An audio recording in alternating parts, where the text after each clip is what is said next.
So Doug, somebody writes in to say, I think my church is beginning to split. My husband and I know of meetings being held to test support for those who wish to split from the current eldership. Our loyalties would lie with those wishing to split. Is it lawful for us to participate in these meetings? Okay, so flying into a situation like this blind, not knowing any of the details, I would say taking the law of averages, probably not.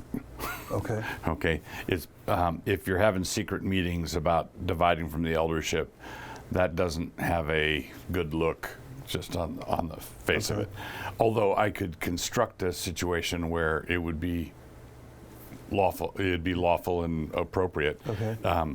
It usually doesn't run that. It usually doesn't run that way. So, how about what would be the or how would you conduct yourself in such a way that you could go to one of those meetings in good conscience? So the two criteria that I would say would, if you could answer these two questions appropriately, then it could be lawful to participate in the meeting. One is, what is the magnitude of the issue? How is it the color of paint in the church nursery? Is it the fact that the associate minister has too much of a nasal tone in his preaching? And you know, in those cases, it doesn't rise to that level. You don't organize a revolt over things like that. If the session has gone wobbly on something like the revoice issue, you know, or homosexuality, or you just heard that some lady is going to preach the following Sunday, or and you think, how on earth did this happen? So if it's a issue that rises to a certain level of magnitude, that's one criteria. One of the criteria. The other one is, have less drastic means of appeal been made to the existing elders?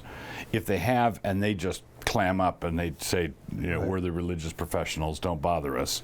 If they're not open to input if they're not open to honest, open, lawful input from the congregation, and if it rises to a certain level, then have all the secret meetings you want. Okay, so your church is, let's go with the revoice thing. Your church is actively embracing or refusing to stand against something that is pretty destructive. You've tried to have the conversation with the elders just aren't entertaining it. Then it does seem like for you to begin meeting with congregants about, well, what's our plan going to be? That's a legitimate option. Let's say that the question is, this is the one that I would normally hear, would be, the church just isn't ministering to me. The preaching isn't doing it, and I don't see the pastor really ministering to me, and I feel like we're just dying on the vine here. I'm not being fed by Christ anymore. So the issue there, it seems to me, has to do with one of my daughters said there's a difference between not being fed and going on a hunger strike. You know, I would run an inventory before. Are you tweaked about something? Did someone hurt your feelings? Are you backing? Are you withdrawing because are you not hearing Christ? Are you not being fed by Christ from a preacher that fed you weekly for 5 years, and now it's just happening, not happening anymore? The chances are outstanding that something happened that jaundiced you.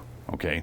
Now, if let's say you've got a point, or let's say the Spirit left the preacher, and that's the kind of thing that if you had to do something, I would try to leave the church in as quiet a way as. That's not something to organize a revolt over. That's really not something to organize around, because you can, even if you're not personally annoyed or angry at the person, if as soon as you have a meeting over that issue and the personality is the issue, you're going to get people joining the revolt who have all the wrong motives, and they're just going to make a mess. Do you think you should have spoken to an elder before leaving in that situation?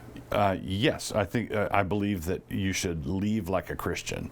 So if you go to the eldership and say, I believe that the Lord is calling us to to another place, to another fellowship, but we haven't made our final decision yet. I'm willing to receive counsel and hear what you have to say on this. Basically be as open and as honest as you can be. I've had people leave our church in a God-honoring way, and I would have no complaint about their decision-making process, and they came straight to me and they talked to me, and it's really easy to say, God bless you guys. But if someone, let's say a sermon got a little too close to home, and someone got their feelings hurt, or the wife got their feelings hurt, and they used to sit in the second row, and then 3 Sundays later you see they're halfway back in the church, and then then they're all the way in the back row, and they're in the back row for a couple of months. Whatever's happening, it's not spiritually healthy. Even if the ground for leaving is legitimate, it's not being done the right way. Do you think there's some sort of ecclesiastical equivalent of the doctrine of the lesser magistrate? So in the civil order, we don't have the right to just revolt against our civil government. Right. There's the lesser magistrate. The sheriff or the governor or the mayor, So in bringing a concern to the church, you need to work through the church leadership, unless the church leadership has out and out disqualified itself. Or out and out rejected all appeals. So if someone says, I've got these concerns, we love the people here, we'd rather not leave, and this family goes to their parish elder and says, could you represent this concern at the session meeting and give me throw me a rope or give me some help? And if he says, no, I'm not going to do it, then you're kind of stuck. Right. You're kind of stuck. But I would check every door. Guard your heart. When you're leaving a church, it's your heart that needs guarding probably. And you would change the way you leave on if it's because you see sin in the leadership, it's one thing. If you see lack of giftedness in the leadership, it's a completely different thing. Right, and oftentimes Christians think that in order to justify leaving, I've got to find sin somehow, right? And that's why these situations escalate. So that I can justify leaving. Now you could leave a church in a non-schismatic, non-divisive way. There's no requirement that you go to first memorial as opposed to second memorial. Right. There's no if you leave in a godly, righteous way, you're not being divisive at all. But if you think the only grounds you could have for separating from this congregation is if somebody sold their soul to the devil, then you start finding it. Then you start finding the ways in which they did, and you make things up, and then you're the problem. Okay. Thank you.